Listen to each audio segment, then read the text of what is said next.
एक मिनट वापस दे दो हाँ,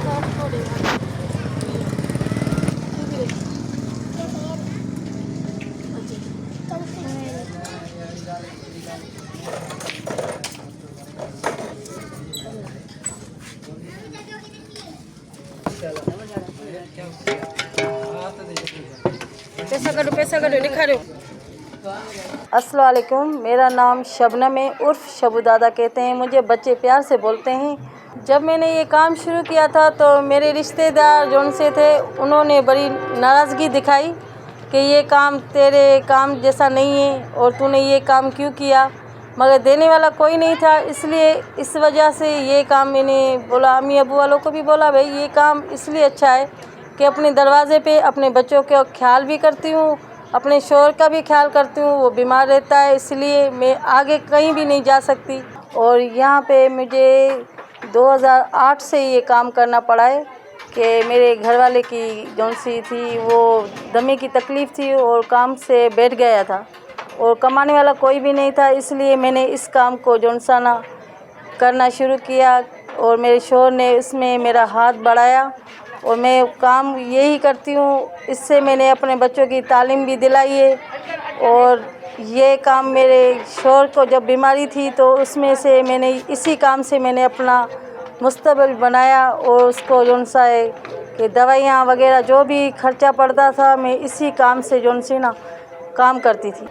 और अल्लाह का शुक्र है कि ये काम मुझे अपने दिल से और दिमाग से अच्छा लगता है कि मेरे शौहर अभी इस दुनिया में नहीं है, उसकी डेथ हो गई है। पहले ये काम करती थी, उसकी दवाइयाँ वगैरह इसी से काम से शुरू कर दवाइयों का खर्चा वगैरह इसी से काम करती थी। ये काम जौन सा है मुझे पंचर का इसलिए सही लगा कि सिलाई वगैरह भी दूसरे भी काम थे मगर उसके लिए जौन से थे कभी काम होता था कभी नहीं होता था। ये रेगुलर किराए पे देती हूँ इसलिए ये काम जौन सा है ना सही लगा।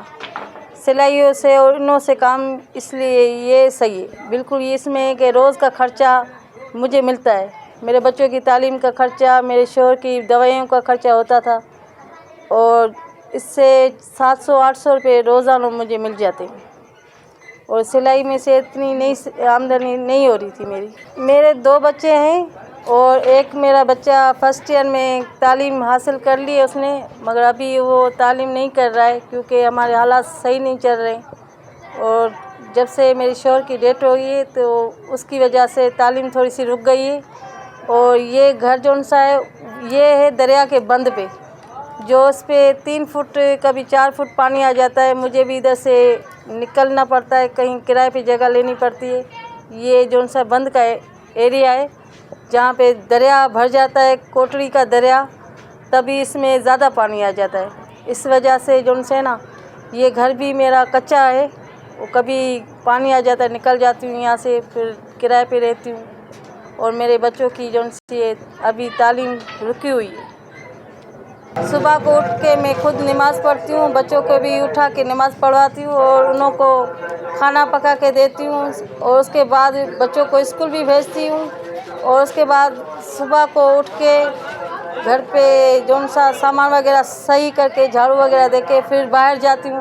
बाहर से जौन सा है सेकलों का काम करती हूँ, सिनोगर का काम करती हूँ और बच्चों को जौन सी मलाइया वगैरह बना के वो बच्चों को देती हूँ। और इसके अलावा जौन सा बच्चे मेरे से खुश होते हैं, मुझे सारे दिन बच्चे यही कहते हैं शबो दादा शबो दादा।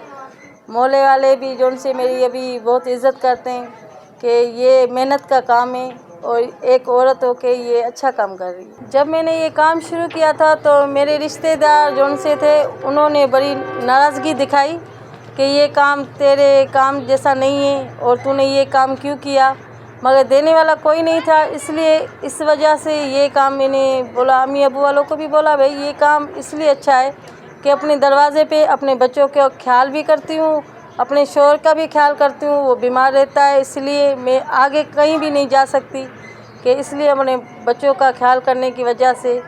और मोहल्ले वाले पहले तो उन्होंने भी मेरे शौहर को बोला कि काम तू क्यों नहीं कर रहा है, तुम्हारे बच्चे क्यों नहीं कर रहे, और तुम ये काम लेडीज़ हो के तुम ये काम करते हो, शर्म नहीं आती है तुम लोगों को, पंचर बनाते। बहुत सारों ने बहुत कुछ बोला, मगर मैंने अपनी हिम्मत नहीं छोड़ी।